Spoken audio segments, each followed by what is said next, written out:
king talentuda rin kay nakan king pamangawang pelikula king binida king 20th Mice and Scene Film Festival. Silipan tamo ing awarding ceremony king reporting.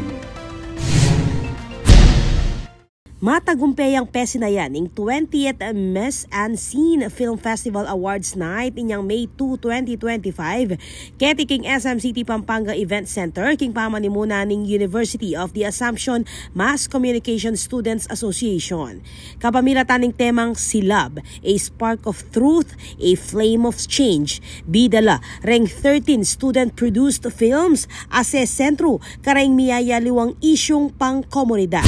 Yung mga nakatanggap po ng mga awards ngayon ay dumaan po yan sa screening process with our distinguished judges po for the 20th Mice and Scene Film Festival. So from submission, may mga re-editing po, then nag-submit po ulit sila para mas akma po yung ipapalabas for general patronage.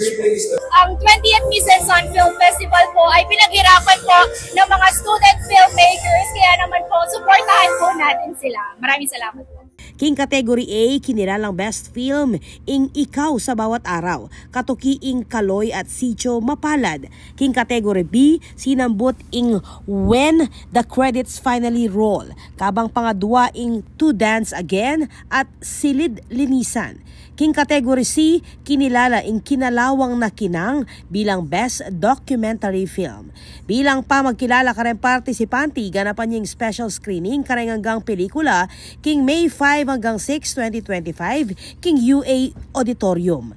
Balaos ng patunayan ning Mice and Scene Film Festival na makabukla kaisipan rin kayanakan king pamangamit pelikula bang itas ing awareness king komunidad. Ako po, Patricia Mamangon para king News Force Pampanga. Balitang tutuking balen, susuyo.